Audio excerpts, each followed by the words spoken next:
Tintern Abbey Lines by William Wordsworth. William Wordsworth. Born on April 7, 1770 in Cumberland, Lake District, English Romantic poet. With Coleridge he helped to launch the Romantic Age in English literature. Siblings, Dorothy Wordsworth, poet and diarist, and 3 other. Attended St. John's College, Cambridge, and received B.A. degree in 1791. In 1793 published first collection, An Evening Walk and Descriptive Sketches. In 1795 met Samuel Taylor Coleridge and developed close friendship. In 1798 they together produced lyrical ballads. Died on April 23, 1850, and his widow Mary published his autobiographical poem to Coleridge as the prelude several months after his death. His masterpiece is the prelude. He was the poet laureate until his death. Tintern Abbey. Titled Lines written, or composed, a few miles above Tintern Abbey, on revisiting the banks of the Wye during a tour, July 13, 1798, is often abbreviated simply to Tintern Abbey, published in Lyrical Ballads. Published after visiting the ruins of the medieval abbey on England-Wales border with his sister Dorothy Wordsworth. Wrote the poem in a bustling city, while sitting in the parlour of his publisher, Joseph Caudle in Bristol.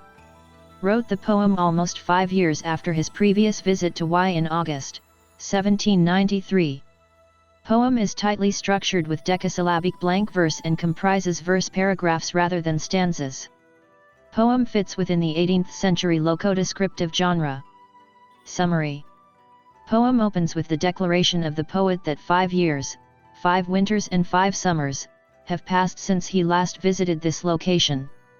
Again he is there to visit the rustic scenery, the rivers, the steep and lofty hills, wild woods, pastoral farms, cottage ground, orchard tufts with unripe fruits and smoke arising from cottage chimneys, or the cave of a hermit in the deep forest.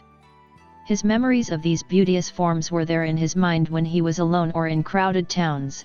Those memories provided him with sensations sweet, felt in blood and along the heart too. His memories of woods and cottages offered tranquil restoration in his mind and influenced his deeds of kindness and love. He thanks the beauty as it gives solace to his mind and lighten his burden. Poet states the blessed mode created by recalling the natural beauty.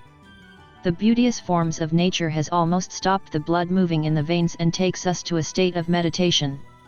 The eye is quiet and the poet is unaware of his physical surroundings. When things become bogus and the whole world let him down, the beauty worked for him. The present impressions with his past memories will provide many happy memories for future years. He reflects how much he has changed since his first visit before 5 years and recollects them. He has moved over the mountains, by the side of deep rivers and lonely streams wherever nature led him. The time is now past and he does not mourn for it, though he cannot resume his old relationship with nature. The tall rocks, the mountains, the deep woods, their color and forms supplied the place for his physical and emotional desires. The poet is matured and indicates the timeless connection between nature and sad music of humanity which make him humble and calm.